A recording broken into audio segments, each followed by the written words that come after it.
le modèle du morphocycle repose sur 4 principes. Hein, le principe de progression complexe. On va voir ce que ça veut dire. Le principe de la propension, le principe d'alternance horizontale spécifique et bien sûr le principe de la spécificité, de l'enfradé.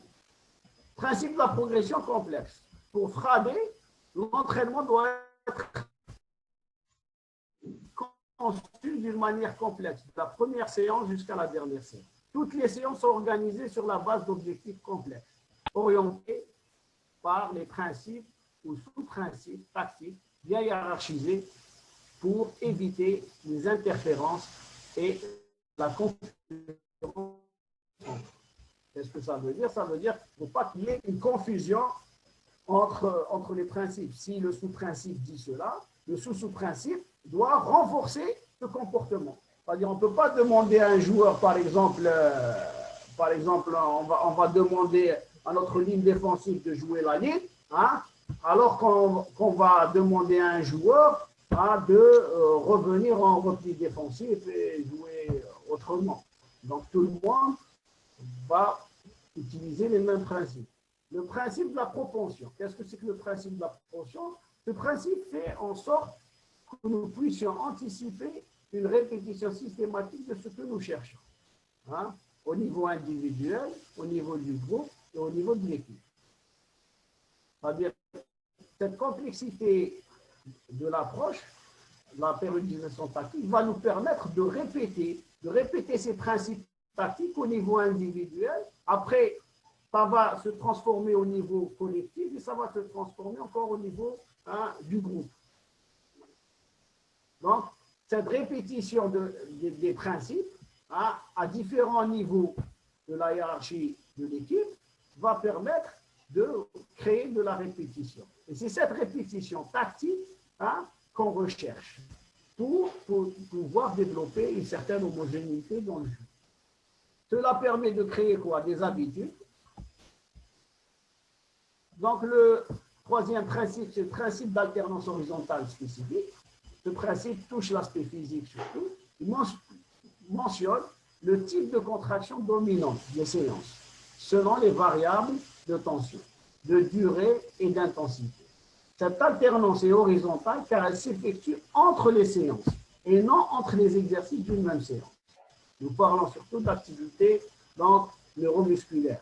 Dans ce principe, hein, on cherchera à définir la tension des contractions musculaires, à définir la durée des contractions musculaires et à définir la vitesse des contractions musculaires.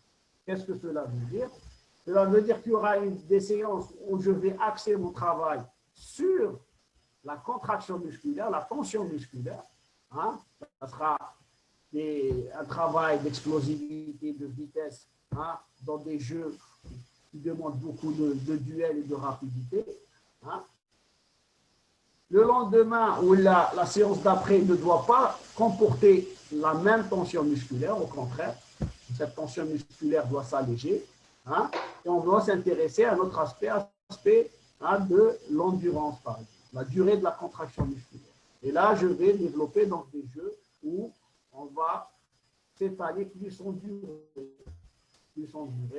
Si je fais des jeux supérieurs à 6-7 joueurs, donc ça sera moins intense et ça permettra de travailler plus en durée, de travailler plus en puissance aérobie, hein, que sur l'explosivité.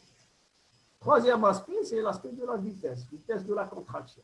Et là, si on parle de vitesse, on parle plus de vitesse spécifique.